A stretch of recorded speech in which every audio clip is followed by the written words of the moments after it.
On a parlé tout à l'heure donc de rendre nos espaces communs de vie agréables. Donc ça passe évidemment par le fait de végétaliser le centre-ville. Alors de différentes façons. Dans les choses que l'on pourrait proposer, il y a l'idée d'une plantation par naissance.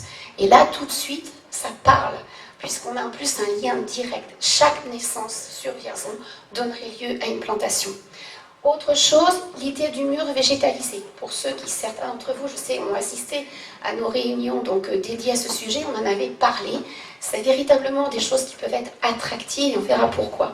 Et puis également, le permis de végétaliser, c'est l'idée d'inclure en fin de compte les habitants dans cette démarche et de leur donner le droit, avec un permis complètement légal à décrocher en mairie, la possibilité de végétaliser leur quartier.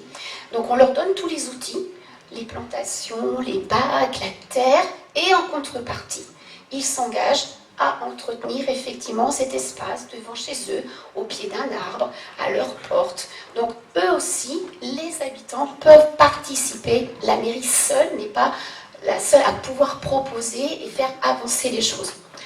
Alors, qu'est-ce que ça apporte concrètement? Alors concrètement, bien sûr, c'est une valeur ajoutée. On est tous d'accord qu'une ville végétale fleurit par rapport à une ville minérale, il n'y a pas photo. Donc effectivement, même sur un immeuble, si on décide d'installer un mur végétalisé, c'est une plus-value. L'environnement tout de suite est différent. Bien sûr, on va diminuer la température ambiante parce que bien sûr, on va créer des îlots de chaleur. Et puis, ça favorise l'interaction, c'est ce qu'on disait. Si on a une petite plantation et que le soir, on sort la rosée là, juste devant sa maison, mais qu'il y a quelqu'un, votre voisin qui fait pareil, ça va aussi permettre d'eux. On s'arrête, on regarde, on discute. Et inévitablement aussi, si on a des murs qui sont beaucoup plus envahis par la végétation, on aura forcément moins de graffiti, donc effectivement, moins de vandalisme. Alors, promouvoir les jardins partagés, donc également les jardins communautaires, donc encore une fois, dans l'idée de faire la possibilité d'échanger donc les gens, même des échanges intergénérationnels, et puis également donc de partager des savoir-faire. C'est important qu'on soit plus chacun dans son coin, mais qu'on puisse donc échanger. L'entraide, le partage, tout ça c'est important. Je me permets de mettre juste une petite remarque.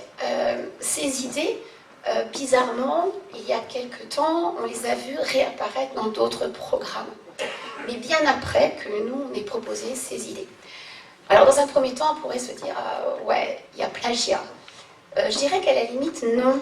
On pourrait peut-être juste être fiers, parce que nous, qu'on accuse depuis très longtemps de ne pas avoir les connaissances nécessaires pour pouvoir proposer un programme, eh bien finalement, si on voit que notre idée, elle est reprise ailleurs, ben, finalement, c'est peut-être que tout simplement, c'est une bonne idée. Et comme le disait Christophe, une bonne idée n'est ni de droite, ni de gauche.